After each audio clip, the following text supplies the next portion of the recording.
In my last video, I had spoken about the concept of backward integration. Today, I am going to discuss the related theory that is just the counterpart, which is forward integration. Now, to illustrate forward integration, I am going to first take an example. Suppose an organization is producing a particular product and then it needs to go through a channel partner to reach the end consumer. So probably they are a vendor to the customer. The customer is not a direct user, but the customer is another organization who is procuring the product and then sending to the end user, either the same product or modifying it further to add the value. So basically, let's take an example, say from manufacturing. I take the example of, say, a company which makes, say, diesel engines. And they sell these diesel engines to the company which makes tractors. The tractor making company buys the diesel engines, puts them in the tractor, and then sells the tractor to the end user. That might be an agricultural farmer or some company. So this is the way the supply chain is working. Now the diesel engine maker sees that I am producing a diesel engine and the tractor maker is paying me a price, adding value to it, and then selling it to the agro-based company.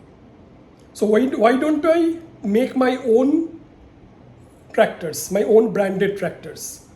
So basically what they are doing, they are moving a bit ahead in the supply chain, or rather in the value chain, which we say going downstream. So why should a company do that? Because they say that when I make a diesel engine and when I sell it to a tractor maker or any such company, the amount of profit I am getting and the amount of value I am creating, instead of doing that, if I produce my own tractors, if I have the capacity, then my value addition and the entire profit margin will be much better. So this is the way we might even go to diversification and become a bigger business. So theoretically speaking, when a company moves downstream or goes ahead in the supply chain and tries to replace or become their own consumer. So my old product becomes my supply, and within my group company, I produce a new product which is higher up in the value chain and try to reach out to the end consumer. And this I will only do when I find better value. That is when it becomes a strategic business. I get more efficiency, I get more value. And I also become a bigger brand in the process. And also sometimes, I will take another example. Let's take it from service sector.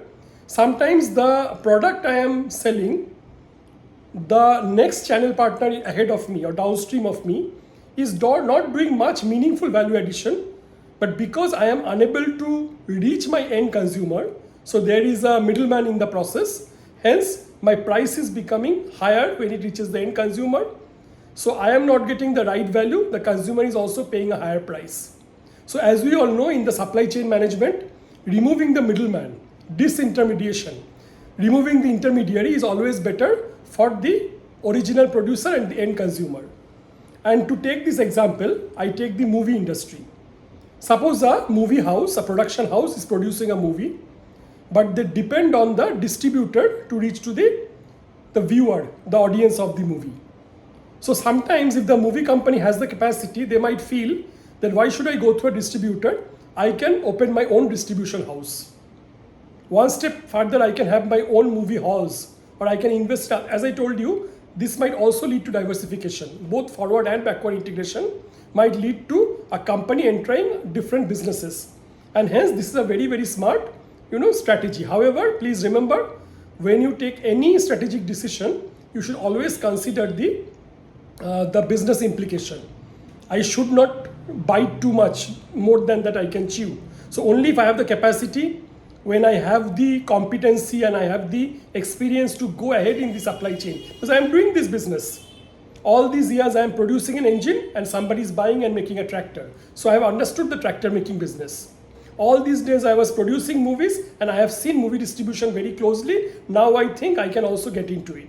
So this is the way a company can use forward integration as a very smart business strategy to reduce cost, to get better value, better profit margin, also diversify and make the basket bigger so that they become more sustainable and also increase their own competencies. So this is what is forward integration, and forward and backward integration together is called vertical integration. So the last video was about backward integration and this video is about forward integration. So together it is vertical integration. In a future video, I will come back with horizontal integration, which is a different topic. Why I am running this career coaching channel, apart from preparing students for job interviews, placements, getting better selection. So this is my objective. Apart from that, as I mentioned, my objective will also be to reach out to the MBA students, both for their theoretical studies as well as when they go to the job interviews. These concepts in a very small nutshell way will help them to prepare for the interviews where they can answer these critical questions and also give examples. So if you are liking my videos, please like it and please subscribe to my channel and also spread it among your friends. And this way you can encourage me to make more such videos. Please write to me in my email ID what kind of topics you want me to cover, and if you have any feedback, if you have anything to share, I am always open. I will leave my mail ID in the comments. So thank you so much. Good day.